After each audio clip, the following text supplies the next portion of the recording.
Timoteo Wolo nije Enyɔ le. Wolo le he Sane. Paulo Wolo nije Enyɔ na-enwe maje Timoteo le. Efa kpoto ojinga na-ewu Timoteo ake ina anyofio nifatahe na-ekele chuoni. Titri le ewole nga na-eka he ina Sane papa le he amani hu.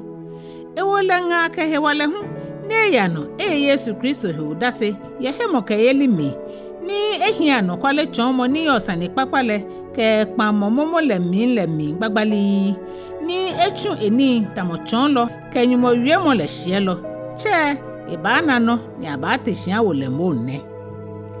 Paulo jegbe ebo Timoteo koko na eche ke je oshren ni yo kwashia na atamo ni akekase nokolehi nene ya Yitso Enyɔ kuku ni nyumo Enyɔ ke eteno eja ake amehe bese na moko ake fehi ekpata momo amekeba meni gbo to ile no ye ne fe mi le Paulo ka Timoteo ake ekele Paulo dienche iwala ka oti afe no kwemono noji ihe mo ka yeli twishito suomo hie mi amo ya amane hu mi ke no na ye yiwa mi Wolo emi njira mo ene Klɛŋklɛŋ mi mbotemo no Klɛŋklɛŋ Yitso Klɛŋklɛŋ kuku je Enyɔ eke yi je mo ke ngawo no Klɛŋklɛŋ Yitso kuku ni je Etɛ ka ta Yitso Enyɔ kuku ni je nyuma ke Etɛ no eke ngawo ke kokobo no Yitso Enyɔ kuku ni je nyuma ke Ejwɛ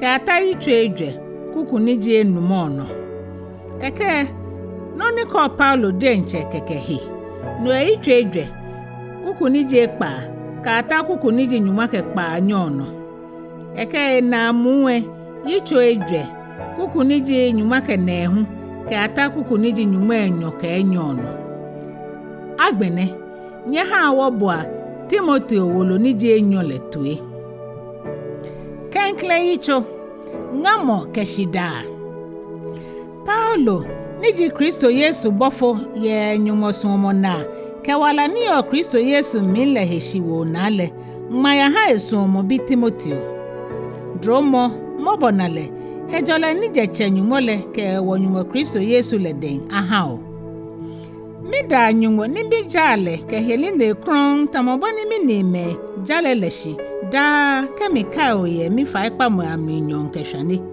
ni kemikal ohie ya fonu ile mi shu ake manao koni mayi obon ke mi she eja ake mikayo ehmo ke yeli ni osato be mi le ni yo ona Lois ke onye unique mi chuchu ni mi ye no mi ma ake eyebo ho mi le Timoteo ke dromo ke ni no ewole minkayo ni nyumo dromo ke no ni yo omi ye miniji ni mi ke sho no le hewole o te le shinecho ija ke nyumo ha wo gbe se momomo shimo hewale ke suomo ke dwemo nisa mumu eke ha wo no hewale ohi akagbo ye wonu ncholehe odase yili lehe alo yemi ni mi je gboklefonyo lehe shimo na Sane papa lehe amane hu leko ye nyumo hewale na lehe wayira ne ke chamo kronkron chewo je wonu chuma na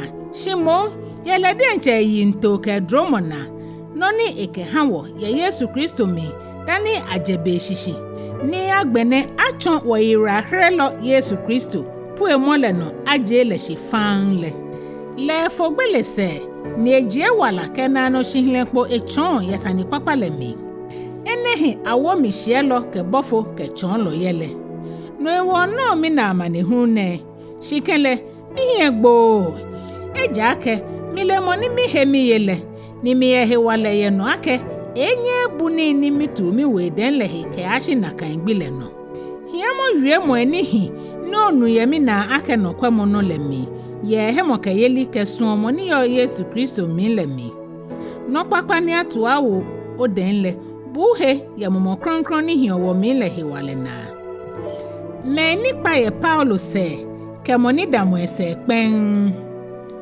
ole na ke me ni yo Asia le fen pa ye mi se amete me ko meji figelo ke hemojini nunchola na onisifero wele mobo eja ke eba ha mi twi pitio le hi egbo mi koson lehi Shi beni baroma le ibomoden itaomi ne nami.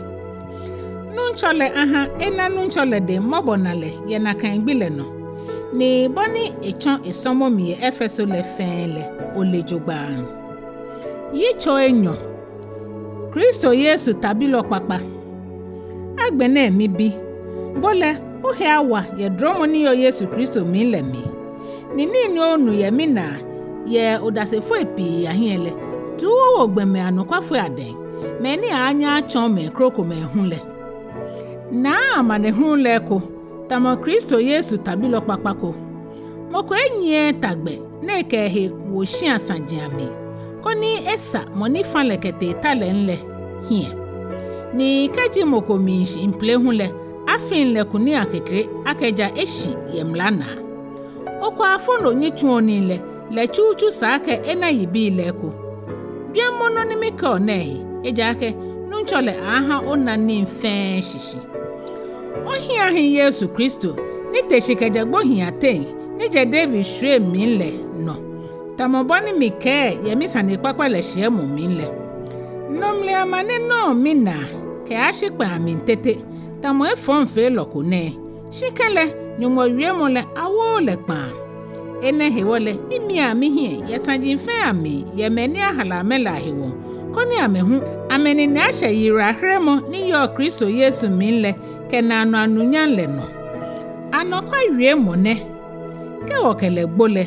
Wakele ana wala ke wo mia wo hiele wakele aye manche ke wo paye esele le hu e paye wo se ke wo fe wo ya nokwafo ele lele ehishi anokwafo enye ekpa yele de nche hise nichilo ni sanyumo hie ka ma meneke ni ne ni o manomio ha me ye nunchole hie koni ameka wu na buta ni se anamoko behe she butu omeni nuo le monle.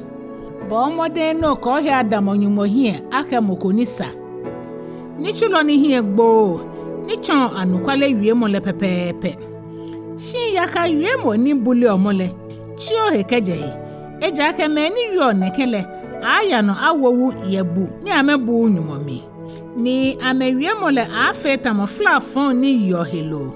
Amete meko meji hemeneo ke fileto. Meni edugbe keja anukwale lehi ni ameko ake shitele ehomomo ni amebutu omeko me ahemoke yelile. Kele nyungo shishito ni wale mashishin ni ehiene ke na aso omone. Nunchole le di enche mele. Ke mofe monichio nunchole gbe tanle achie keje ni eja agbele ahi. Shi awulumile. Je shikani ke Ejwɛ Etɛ ni nkeke yo jen. Shimo choni ke suni hu yemi. Ni ekomele abuame. Shi ekomehu abu. Agbene keji moko chuhe kejene kene na minle. E chono na kefio ni onya. Ni achuhe kron. Ni hi hashi achele jugba. Ni asa ha ni chumo papa fen ni chumo papa. Shi oblahian sedi le hu Jona Ahwoi. No ke meni cho nunchole kejo chui ni minche mile. Atu jale hemo ke yeli suomo ke hejole se. Shi kwa sha waneje ni akaka se nokole chio he kejehe. Eja kole ake eke beba. Shi nunchole chunole isa ake bio. Shimo efe moni minjo ha mefe. Moni leni chomo. Moni to echuishi. Moni ke minjole yuo chome ni kuo ina. Ake aleno nyumo aha ametwi chakemo ni amele anukwalele ni amehi achirame ni ame aja abonsan chonele melo eja ake ekeduame ni amefe esuomonani Yitso Etɛ na agbegbin le shine no le ake na agbegbin la mile dramo ebe baba eja ake gbeme achomo hesuon loe shika suon loe shan loe hewo loe moja loe folo anoto egbo loe trumui meni heche meni edomohi pamomri nkun loe osheku ye loe meni nye amekono no ameye meni hie yola meni smo ekpakpa segbe chon loe meni fioni ni amedwen he no wolo meni sumo hwemo ke ngomo fenyumo meni hie nyumo jamo bonogbesulemi shin amekwem ni hiwalele chio he kajene kegbeme ahe ejake mene mate me komeji meni juoshi bote oshian ni amenene shoye ni beicha ni esha edodo ame ni akono esrotwe bla mele ano ye ni kase oninda shinkele amenye amesha anukwalele hile shitamoboni yane ke yambre kumose nale nakai no neke mene kuo anukwalele na gbemeni yiche efite meni je me kumeye he moke yeli legbefan shi ameyan amehie tutuku ejake amekwa shafe mole ajipo fan ye mefe ahie tamoboni me Enyɔ la no le hu jipole nibi ni ba ha Timoteo afishi shibole ole mi chomo mi jemba mi yento mi he moke yeli mi twishito mi suomo mi hie mi amo mi yiwai mi manehui ni mina ya Antiochia ke Iconium ke Lystrale no yiwa sroto aboni mina ninu nchole jemi ke je fe minle shime fe huni tawa ke ame ahishi ya nyumogbe shemona ya Kristo Yesu minle awa ameyi shigbeme fonjin ke shishulo awowu ye fonmi amelaka ame ni amehu alaka ame shibole hishi ye nini o kase ni oyo hiwale ye no lami ejake oleme ana no kase ye ni ogbeke bi ashi oja ole ngmale kronkron ile ni anya ha ole ni ha irahremo kechon Yesu Kristo no hemo ke yeli no ngmale fe ngmalele eja nyungo mumole mi ni ehese na mohani chomo ke hie kamo ke mosamo ke chose moni yo jale minle koni nyumogbomole ayemu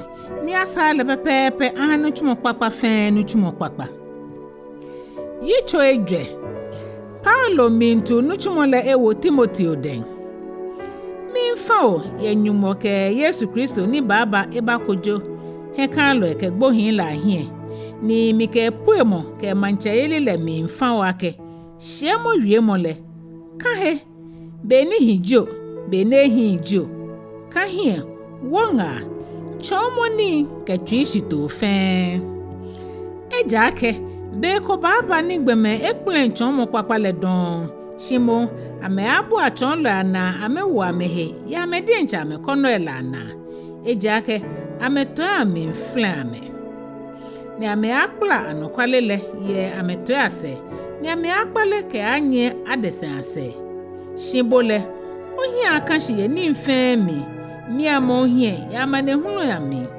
chu Sane papa shelo ni chumole gbe osomole na kra Paulo minwe enuchumo ke wale na gbehe eja ke mile afosemila ahweshi mumu aka afole ni mimle yimo bele eshe takpakpale miwu fuedamole midami gbena emoka yelile mihie mintwe no ni ehwe ni kashi ha miji jala kekrele ninu ncho ni di jale kojole ba ha mi ye na kan gbele no le ni jemi ko me ba ha shimo me bublu hu ni sumo epu emole wie mo ni ko Paulo kekehe ba mode no ba mi ngo oya ejake ni dema esmo amromro jenen hiwole eshimi ete Thessalonica Kreske ete Galata Tito ete Dalmatia Luka peke miyo ngomako no kelaba ejake heyese na mohami ye somole mi tihikole michule Efeso atadele ni mishi ye Troa ye kapo ngole ke obale okeba ke wojinle hu titrile amete ni angmla ye kolu aheworo nole Alexandro sonlole femie fon na akpa nunchola tole na jan ye nuchumoela na bohu ko he na hiyehe ejake ekunwa wie moela na wa na akpa mi Klɛŋklɛŋ na je mole minle mokomoko ya wa mi shimon amefe ameshimi akabuene afame no shinu nchole fimi se ni ewo mi hewale Kone achomi no ahye momu le fe ni je majin le fe anu ni aje mi ye jata le da ni je mo kan nu nchole aje mi ke aje efon fe fon mi ni ehere mi yiwala ke ate enwe manche yeli le mi le anwa anu nya ha ke anano le amen sheke ngamoy Mimbi Priscilla ke Aquila ke Onisifero wele. Erasto ye Korinto lolo. She Trofimo le Michele Mileto nehemeye. Bomode noba dani fembe lashe. Yubolo ke Pude ke Lino ke Claudia ke nyememe le fe mimbio. Nuncho Yesu Kristo ka omumo le ahishi. Dromo ke nya ahishi. Amen. Timothy Wolo ni Enyɔ ina agbe ne